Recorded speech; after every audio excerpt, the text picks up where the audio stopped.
러시아 극비 문서에 기록된 6.25의 진실. 항미원조냐, 남침이냐. 제3편. 영국의 공포. 11월 30일 메가더 공격과 관련한 기자회견이 열렸다. 트루먼 대통령은 그 기자회견에서 유엔군은 한국에서의 임무를 포기할 의사가 없다고 답변했다. 숨기는 것 없이 솔직하게 대답한다는 것을 강조하기 위해 그렇게 말한 것이었는데 그 뒤에 기자회견에 잠복해 있던 위험들을 똑똑히 보여주는 문제들이 터져나왔다. 그중 하나가 대통령이 항상 그래왔던 것처럼 우리는 군사적 상황에 필요한 조치는 무엇이나 하게 될 것이라고 대답한 대목이다. 그 조치에 원자폭탄도 포함되는가? 우리가 가진 모든 무기가 포함될 것이다. 원자폭탄 사용에 대해 적극적인 고려가 있었는가? 원자폭탄 사용에 대한 적극적인 고려는 늘 있어 왔다. 분명 원자폭탄과 관계없는 다른 질문들에 대해서는 가령 해당 목표물에 대한 적절한 무기 사용은 현지 사령관의 재량에 있다는 식으로 정확히 대답했었다. 그런데 이틀간 외교 문제를 논의하는 가운데 영국 하원은 원자폭탄 사용 재량권이 메가더 장군에게 주어질지도 모른다는 잘못된 보고를 받았다. 하원 각 부서에서 경악의 소리가 터져나왔고 주사위가 던져지기 전에 영국도 자신들의 운명을 결정짓는데 반드시 참여해야 한다는 요구가 빗발쳤다. 논의 끝에 애틀리 수상은 오늘 우리가 당면한 문제들을 폭넓게 검토하기 위해 워싱턴으로 날아가고 싶다는 정보를 트루먼 대통령에게 보냈다고 발표하여 의원들의 환영을 받았다. 트루먼 대통령의 매끄럽지 못했던 기자회견은 이 말을 오해한 영국 언론이 사실을 과장 보도함으로써 3차 대전이 일어날지도 모른다는 공포를 영국에 불러왔는데 이 점과 관련하여 애틀리 수상은 다음과 같은 기록을 남겼다. 연말이 다가오면서 나는 한국의 전세에 대해 점점 더 불안해지기 시작했다. 한반도에서 메가더의 북진은 후퇴로 끝났고 비록 의용군에 지나지 않는다지만 북한은 중공군의 지원을 받게 되었다. 미국 내에서 전쟁 확대에 대해 상당한 지지가 있었다. 소련과의 대결을 염려하는 사람들도 있었다. 메가더는 공화당원이며 다음 대통령 선거에 후보로 출마할 가능성도 있기 때문에 그의 행동을 충분히 조정하지 못한 게 아닐까 하는 생각이 든다. 내게는 그가 한 번도 미국에 불려가 행정부와 의논한 일이 없다는 게 이상하게 생각되었다. 그는 전쟁이 시작되기 전부터 미국에 돌아간 적이 한 번도 없었다. 그와 대통령이 만난 것은 트루먼 대통령이 동양에 갔을 때뿐이었다. 이것이 우리에게는 정부와 한 장군 사이에 흥미로운 관계로 비쳤다. 우리의 견해는 늘 극동전쟁이 한국에 국한되어야 한다는 것이었고, 만일 대규모 군대가 아시아에서 대규모 군사행동을 벌인다면 이는 큰 잘못이라는 것이었다. 우리는 또한 유엔군과 침략군 사이의 경쟁이 유럽과 아시아의 전쟁이 되어서는 안 된다는 점이 얼마나 중요한지를 깨달았다. 우리는 중화인민공화국이 중국의 실제적이고 효율적인 정부인 것을 인정해왔지만 미국은 신용을 잃은 장개석 총통의 정부를 계속 지지하고 대만에 있는 그의 군대를 보호해왔다. 미국과 영국의 견해가 서로 일치하지 않는 가운데 나는 트루먼 대통령을 만나 회담을 해야 할 때가 되었다고 생각했다. 미영 정상회담. 애틀리는 워싱턴 주재 영국 대사 올리버 프랭크스 경에게 전보를 보냈고 올리버 경은 애치슨 국무장관에게 연락을 취했다. 애틀리가 트루먼 대통령을 만나 토의하고 싶어하는 의제는 서구 방위 문제 및 원료 공급 문제와 더불어 극동 전쟁에서의 확전 가능성 등 세 가지였다. 애틀리 수상은 1950년 12월 3일 워싱턴에 도착했다. 애치슨 국무장관은 당시 이를 이렇게 회고했다. 영국 방문단의 첫 번째 목적은 북한에서 무슨 일이 일어나고 있으며 그 이유가 무엇인지를 알아내는 것이었다. 브래들리 장군에게 브리핑이 맡겨졌고 영국 육군 원수 윌리엄 슬림 경이 그 브리핑에 대한 검증 질문을 행하는 것으로 첫날 하루가 소비되었다. 진실은 말하기 어려웠고 이를 믿기는 더 어려웠다. 애틀리 수상은 우리가 아군의 안보에 대해 경각심을 가진 나머지 핵무기를 무분별하게 사용하지 않을 거라는 확신을 얻자 자기가 온 목적을 더 분명히 했다. 그는 우리가 중공과 전쟁을 끝내고 유럽 안보 문제에 다시 능동적으로 참여하기를 원했다. 애틀리는 한국에서 아군의 입장이 너무 약하고 불안정하니 휴전을 해서 군대를 빼내야 한다는 것이었다. 그는 한국 전쟁에서 메가더의 행동에 대해 어렵고 미묘한 문제를 제기했다. 회담 마지막 날 우리는 백악관의 강요실에서 커뮤니케 작성자들의 초안을 기다리고 있었다. 트루먼 대통령은 남의 눈을 피해 애틀리 수상을 서재로 데리고 들어갔다. 비서들이 초안 복사본을 나누어주고 있을 때 우리의 영수들이 돌아왔다. 대통령은 즐거운 표정으로 핵무기에 대해 논의한 결과 서로 사전 협의를 하지 않고서는 그 무기를 사용하지 않는다는데 합의했다고 말했다. 애틀리는 정상회담을 통해 3차 대전을 유발할 수도 있는 핵무기 사용 금지에 대해 트루먼과 합의를 보았던 것이다. 그리고 회담 중에 1. 중국과의 휴전, 2. 메가더의 권한에 대한 의문 등을 제기했는데 이 문제들은 당장은 아니지만 뒤에 트루먼의 결정에 영향을 미치게 된다. 그러나 회담이 열리고 있는 동안에도 한국군과 유엔군은 중공군의 공세에 계속 밀리고 있었다. 그래서 12월 4일에는 평양, 12월 24일에는 흥남에서 철수했고 12월 말까지는 38선 이북을 완전히 중공군에게 넘겨주고 말았다. 이에 힘을 얻은 마오쩌둥은 호기를 놓치지 말라며 38선 밑으로 남진하라는 지시를 내렸다. 12월 31일 중국 북한의 합동군은 전 전선에 걸쳐 이른바 신정공세를 개시했다. 수적 우위에 바탕을 둔 인해 전술로 밀고 내려오는 중공군을 막기 어려웠다. 유엔군은 각처에서 끊기고 포위되어 붕괴의 조짐을 보이기 시작했다. 며칠 후 유엔군은 서울을 버리고 북위 37도선까지 후퇴해야 했다. 이른바 일사후퇴다. 영국을 비롯한 유럽 여러 나라들은 즉시 정전을 유엔에 제안했다. 이는 미국에게는 굴욕적인 패배를 뜻했지만 찬성표를 던질 수밖에 없었다. 한편 군사적 우세에 선 중국은 휴전에 동의하지만 중국의 유엔 가입을 즉시 승인하라고 회답했다. 미국으로서는 용납하기 어려운 조건이었다. 1월 하순 미국은 유엔 총회에서 침략자라 낙인 찍고 중국과 다시 싸울 결의를 굳힌다. 즉 침략자를 한국에서 물리친다는 초기 목적으로 돌아간 것이었다. 메가더의 해임. 1951년 1월 25일 유엔군은 대대적인 반격을 개시했고 전세는 곧 역전되기 시작했다. 2월 한 달 동안 중공군의 사상자가 엄청나게 많이 발생하자 마오쩌둥은 적군은 병력을 대량으로 잃기 전까지는 조선을 떠나지 않을 것이라는 문장으로 시작되는 지급 전보를 스탈린에게 보냈다. 1951년 3월 1일자로 보낸 이 전보에서 마오쩌둥은 미군을 몰아내기 위해 병력을 무제한 투입할 계획이라고 스탈린에게 말했다. 중공군은 이미 10만 명 이상의 사상자가 났고 금년과 내년에는 30만 명의 사상자가 더 날 것으로 예상된다고 보고하면서 이를 보충하기 위해 현재 12만 명을 충원했으며 앞으로도 30만 명을 더 충원하게 될 것이라고 스탈린에게 말했다. 요컨대 그는 장기전을 치르며 미군이 수년 동안 수십만 명을 잃게 함으로써 철군하게 만들 준비가 되어 있다고 말했다. 이처럼 자신은 미국을 극도로 약화시킬 수 있으니 1급 군대를 만들고 무기 산업을 일으킬 수 있도록 도와달라고 스탈린에게 요청했다.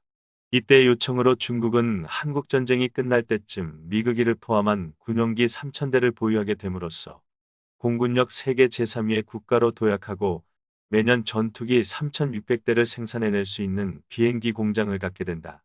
하지만 이는 나중의 일이고 중공군은 우세한 공군력을 지닌 유엔군에 밀려 계속 북쪽으로 달아나야 했다. 이에 북상을 거듭하던 한국군 제1사단은 3월 18일 서울을 재탈환하는 데 성공한다. 문제는 여기서부터 불거지기 시작했다. 유엔군이 어디까지 진군해야 하느냐 하는 문제가 대두되었던 것이다. 트루먼 대통령은 38선을 회복한 이상 유엔군은 그 사명을 다했다. 더 이상의 북진은 안 된다는 입장이었다. 소련의 반발과 제3차 대전을 유발할 위험성이 있으므로 중국을 협상 테이블로 나오게 하여 휴전회담을 시작해야 한다는 것이었다.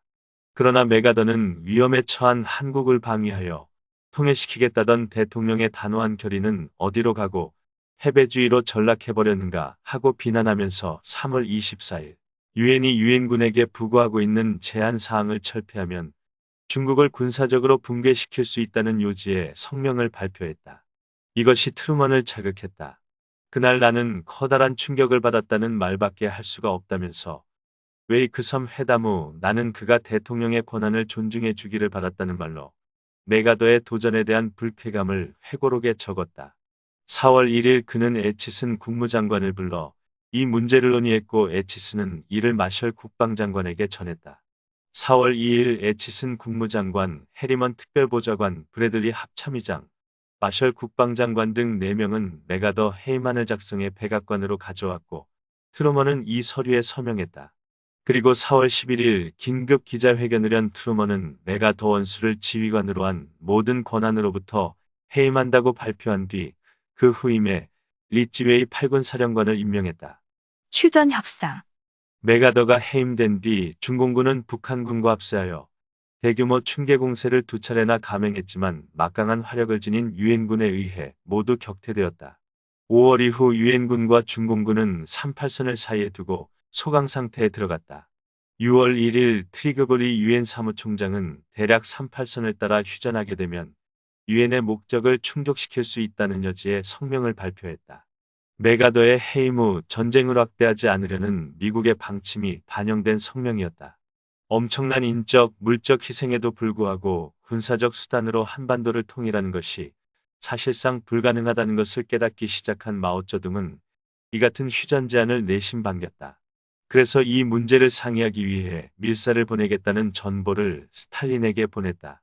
필리포프 동지에게 조선에서 전쟁을 수행하는 과정에 우리는 심각한 문제, 즉 재정 문제 및 전선에서 직접 군사작전을 전개하는 문제, 그리고 적군이 우리 군의 후방연안에 상륙할지도 모른다는 위험성에 직면해 있어. 우리는 며칠 후 가오강 동지를 비행기로 모스크바에 파견할 생각이오. 그가 앞에 언급한 문제들에 관해 당신에게 보고하고 이들 중요한 문제를 해결하는 방법에 대하여 당신의 지시를 요청하게 될 것이오. 현재 김일성 동지는 베이징에 머물고 있어. 그는 이 문제를 당신과 논의하기 위해 가오강 동지와 함께 모스크바에 가기를 희망하고 있어. 이 방문이 가능성에 대해 당신의 의견을 전해주시기 바라오. 마오쩌둥.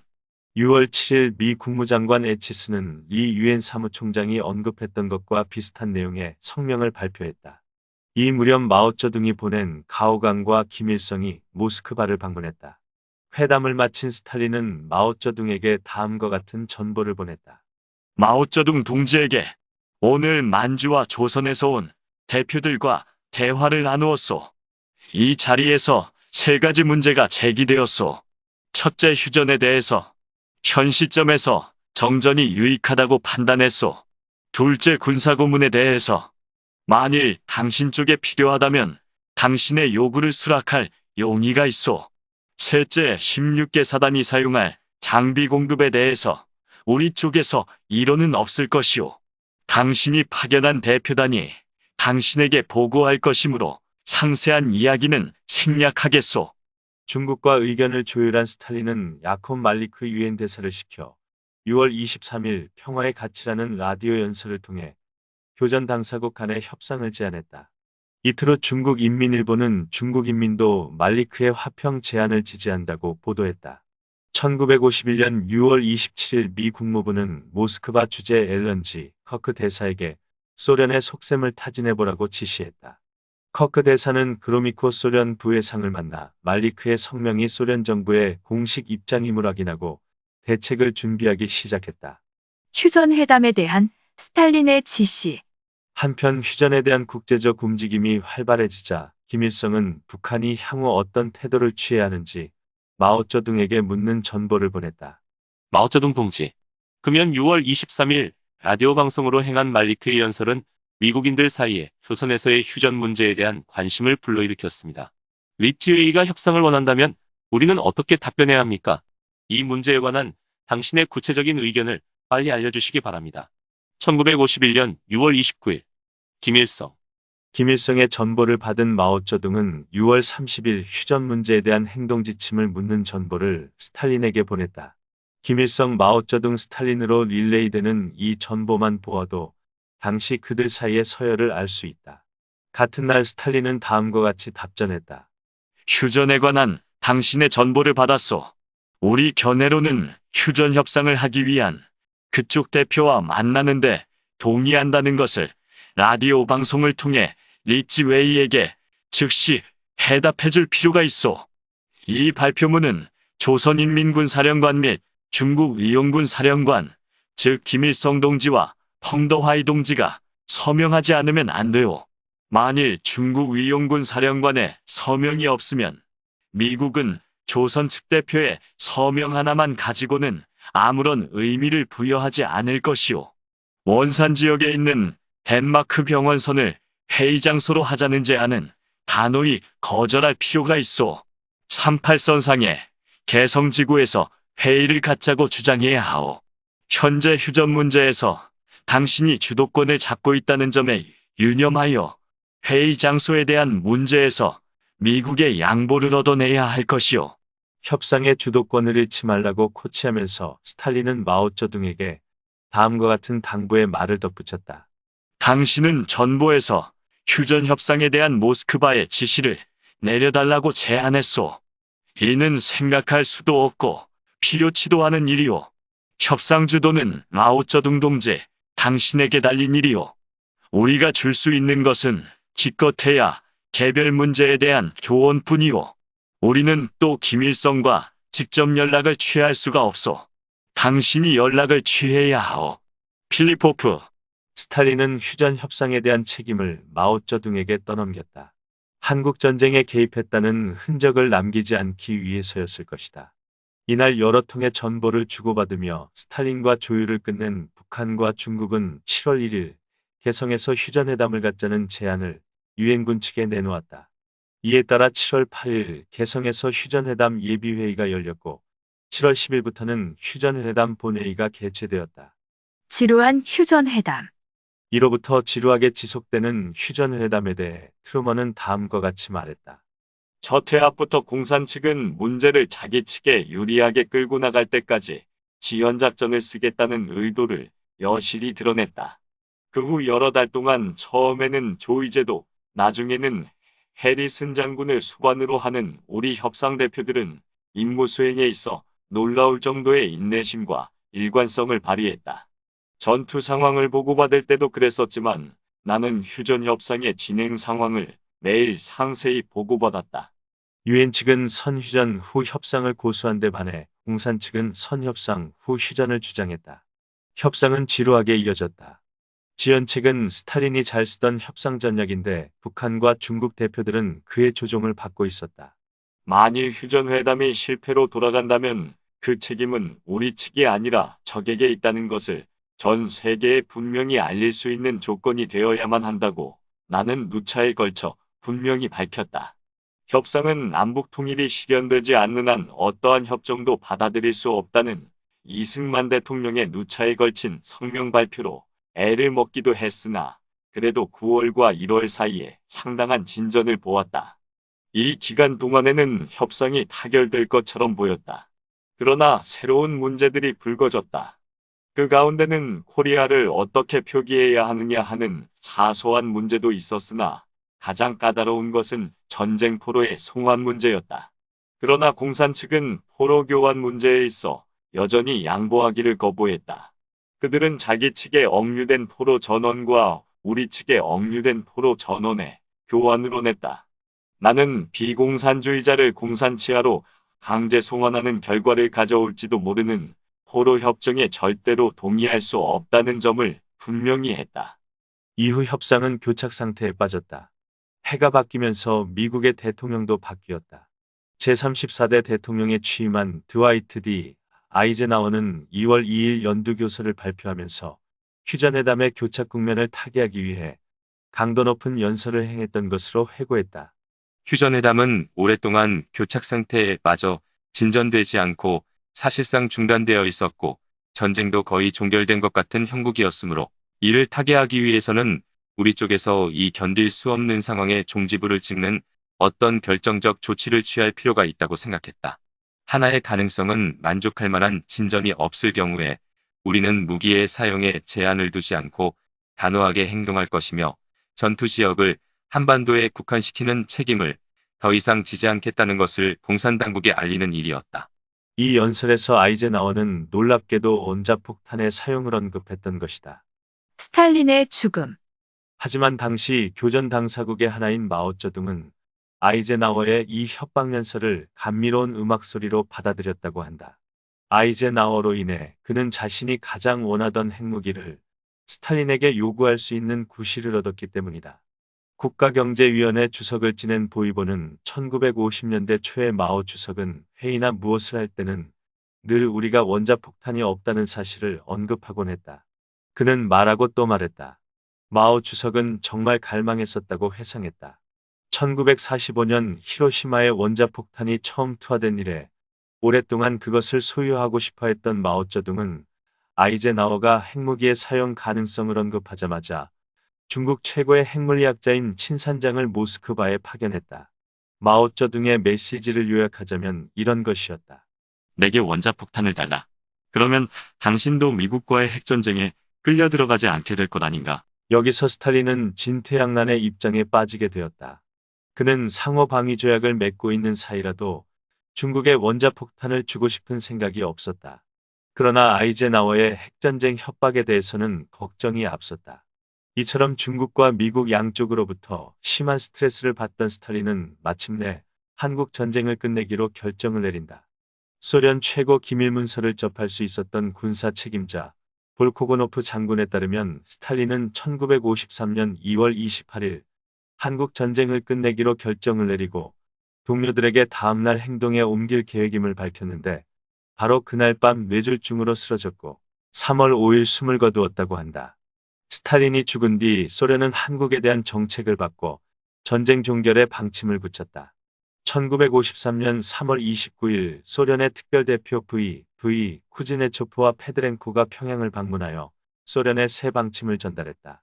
이에 김일성은 크게 흥분했었다며 쿠즈네초프는 모스크바에 이렇게 보고했다. 김일성은 조선 문제에 대한 소련 제안에 완전 동의하며 이 제안이 하루속히 실시되기를 바란다고 했습니다. 그들은 조선전쟁의 종결과 평화 달성의 주도권을 쥘 시기가 왔고 이 이상 전쟁을 오래 끌면 중화인민공화국과 조선민주주의인민공화국 그리고 전 민주주의 진영에도 이익이 되지 않는다고 강조했습니다. 이후 소련은 미국 측에 휴전 협상을 제안했다. 반공포로 석방. 이를 반대하고 나선 것이 이승만이었다. 4월 9일 한국의 이승만 대통령은 4개 항의 서한을 보내 평화협상의 재개에 대한 공산 측의 최근 제안을 비난했다. 서한에서 이승만은 만일 중공군이 한국에 남는 것을 허용하는 평화협정이 체결된다면 한국은 압록강까지 북진에 가담할 용의가 있는 동맹국을 제외하고는 모든 우방에 대해 한국에서 나가도록 요구하겠다고 말했다. 사흘 후 휴전 협상이 재개되었으나 아이젠하워는 이승만 때문에 골치가 아팠다. 그가 다시 편지를 보내왔던 것이다. 5월 30일 이 대통령은 4개 서한을 보내 중공군의 한국 주둔을 허용하는 휴전 합의는 한국에 대한 항소권 없는 사형 선고를 의미하는 것이라고 말했다. 대안으로 그는 한국과 미국이 상호 방위 조약을 먼저 맺는다는 조건하에 한국에 있는 중공군과 유엔군의 동시 철수를 제안했다. 휴전 협상의 성공을 위해서라도 이승만의 요구를 외면할 수만은 없었다. 아이젠하워는 존 F. 덜레스 국무장관과 상의하여 미국이 태평양 국가들과 맺은 엔저스 수준의 방위 조약을 체결하기로 하고 6월 6일 클라크 유엔군 사령관과 무초 주한 미대사를 보냈다. 그러나 이승만의 태도는 냉담했다. 다음날 다시 방문했으나 귀를 기울이려고도 하지 않았다. 그는 전쟁이라면 미국이 즉각 개입하는 나토 수준의 상호 방위 조약을 원하고 있었던 것이다. 클라크 사령관은 이승만은 완전히 비합리적이었고 어떤 양보도 하지 않았다고 미 합참본부에 보고했다. 이에 미국은 워싱턴의 초청에 설득해보려고 했지만 이승만 대통령은 바쁘다는 핑계로 오히려 미 국무장관을 한국에 초청했다. 덜레스도 바쁘다는 핑계를 대고 초청에 응하지 않았다. 이 사이 휴전회담 대표들은 6월 8일 포로교환 협정에 서명했다. 이날 이승만은 비상국무회의를 열어 대책을 강구했고 6월 11일에는 군수뇌들과 원용덕 헌병총사령관에게 포로 석방을 지시했다. 한미 상호 방위 조약을 얻어내기 위한 이승만의 강수였다. 각지의 헌병대는 6월 18일 0시를 기해 미군이 지키고 있는 포로 수용소의 철조망을 뚫은 다음 반공포로 26,424명을 석방시키는 데 성공했다. 난처한 입장에 빠진 백악관은 이 문제를 놓고 오랫동안 토론했다. 포스터 덜레스는 만일 공산 측이 자기가 생각하는 것만큼 휴전으로 난다면 그들은 이승만의 충동적인 행동을 눈감아주고 적당히 보장만 해준다면 휴전협정에 조인할 것이라는 견해를 강력히 표명했다. 사흘 후 덜레스 국무장관은 이 대통령에게 강력한 서한을 보내 그의 행동을 탓하는 동시에 정보만 주고받아서는 피차 오해를 살 우려가 있을 만큼 사태가 너무 중대하므로 월터 로버트슨 국무차관보를 직접 한국에 보내겠다는 뜻을 전달했다. 로버트슨 국무차관보는 6월 25일 서울에 도착했고 다음 날부터 이승만 대통령과 협상에 들어갔다. 이 회담은 극도의 기지와 외교 수완, 그리고 불굴의 정신과 인내심을 필요로 했다. 그는 날마다 이 지독히 애국적이고 고집센 노인에게 이를 혼자 처리하면 이익이 없다는 점을 설득하고 이승만이 타당한 행동을 취하면 미국의 후원을 보장하겠다고 약속했다. 7월 12일 양국의 협상이 타결되었다. 이날 발표된 공동선언문에는 향후 한국 발전의 초석이 된 한미 상호 방위 조약에 대한 언급이 포함되어 있었다. 이승만의 빛나는 승리였다. 그 직후 중공군과 한국군 사이에 공방전이 있기도 했으나 지루하게 끌던 휴전협정은 마침내 7월 27일 판문점에서 유엔군 사령부 대표 윌리엄 해리슨 중장과 북한군 대표 남일 장군 간에 조인되었다. 소식에 접한 아이젠하워는 이렇게 기록했다. 나는 덜레스 장관과 앉아 이야기를 나누면서 이 결과를 만족스럽게 생각했다. 그러나 자유세계와 공산세계의 기본적인 갈등이 언젠가 해결될 때까지 평화협상을 통한 한국의 통일이 불가능하리라고 생각하니 이 같은 만족감도 곧 사라져버리는 것이었다. 덜레스 장관은 이승만 대통령과 만나 그 불행한 나라를 다시 부흥시키기 위한 예비조치 회담을 갖기 위해 곧 한국으로 떠난다. 우리의 과제는 끈기와 어려움을 요하는 것이다. 그러나 전보다 전망이 밝은 것만은 사실이다. 장렬함과 좌절, 그리고 유혈의 3년은 지나갔다. 그의 말처럼 3년여에 걸친 전쟁은 이렇게 끝이 났다. 하지만 폐허에 남겨진 양측 사상자 200만, 전쟁고아 30만, 전쟁 미망인 40만, 실향민 500만, 이산가족 1천만 명으로 요약되는 저 6.25의 참상은 사상 그 유래를 찾아보기 어려울 정도였다.